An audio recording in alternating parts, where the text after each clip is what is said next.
So I see Moneoa trending on Twitter, right? And I go check it out, of course. Why is she trending? Is it new music? Because she's a great, great singer. No, Moneoa is trending because she came out tonight with a story of her ex, of being swindled by a man, her ex, who is Phiwe Maphanga. Phiwe Maphanga, if I'm not incorrectly pronouncing his name. So summarize the story. I'm gonna give you guys the live. She went live and I got her live. It was a long live, but I'm gonna give you guys just a clip shot here and there, just to summarize the story up because it was a long live. But the story put together, she was swindled by a man. He scammed her off a car, a BMW. He was beating her. He made her drop her recording label, which she was signed up with at that time. So he opened his. So this is the man, the culprit. Hey, this man did things to Moneoa, guys. It's so unpleasant to watch. It's very emotional. It's not okay. Here is the live. I'm gonna see you guys later. Thank you for being here. So anyways, I met Phiwe in 2017. I met him through a mutual friend of ours, more of his friend actually, but I had worked with him in the industry. He's my ex. Who is this person to me? He's my ex. We basically hit it off immediately. We dated for about 2 years. So in the beginning of the relationship, everything flowed very well. We were like a normal happy couple. He told me he was a property developer.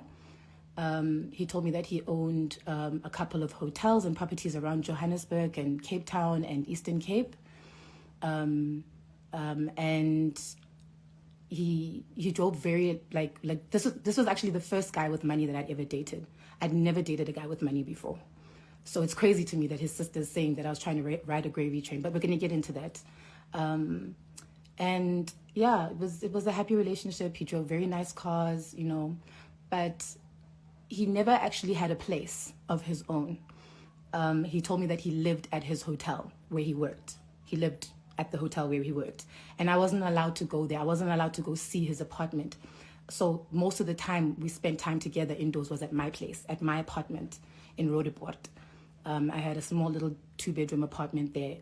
I used to love that apartment. And I paid rent there the whole time. Phiwe never paid, not one time. He never paid rent, not one time. There was never a single time that he ever contributed towards the rent in the year that he spent at my place. So it was like shaky. He claimed to be one thing, but in the beginning of the relationship, there's certain things that I could pick up. Like he would say, he would say certain things and then forget that he said them. When somebody tells you that he's doing this or he's this type of person, and then next thing, kufanana. The first financial issue. At some point in our relationship, Phiwe took my car. He took my BMW. He said that he was going to go fix it. So my BMW had a dent. It had a dent on the side, on the left side, and then also the mirror was like miklekile. And so he took my car, he took my BMW, so naturally I let him take it. Thank you, my man's going to do something nice for me, I have not seen my BMW since. That was in 2017. I have not seen my BMW since. Shortly after that, Phiwe and I, not shortly after, a couple of months later, I'm going to try and summarize this the best way I can. That's the first issue. I'm still going to get into the BMW issue again. That's the first issue. This was part of the reason why I'm doing this live, part of the reason why I'm exposing him. And I'm going to explain how now the debt that I'm incurring as a result of that BMW that I haven't seen in 5 years, I'm still paying for it today. I'm still paying for that BMW today. But I have not seen my car in 5 years. So he took my car to Lungis. It turns out he gave it to his cousin. I don't know what his cousin did with it. And it has been a wild goose chase ever since. How he came about getting me the Range Rover. It was New Year's Eve. We went to a party that one of his friends was hosting in Centurion. And on our way back, we got into a fight. And I can't even remember what the fight was about. But things were already tense. Anyway, we got home, we were drunk, we slept on it, woke up in the morning. And mind you, this guy had laced me with alcohol. We had literally he had bought me booze after booze after booze at this party. So when we got home, I was drunk. So he wakes up. So what he was used to is that every morning I would wake up and make him breakfast. Every single morning I would wake up, make him breakfast, iron his clothes, put them on the bed, shine his shoes. I was literally this dude's cheerleader, maid, best friend, you name it, I was everything. I was fully committed to this man. So that was what he was used to. Every morning I'd wake up, make him something to eat, breakfast in bed, some coffee, some cereal, whatever. So anyway, long story short, guys, we had a back and forth argument. And he's like, I do this, and I'm like, I do this, and da-da-da-da-da. Just one of those toxic arguments that any respectful couple should never have. And eventually, he made the threat. He said something I want to make sure that I quote him word for word.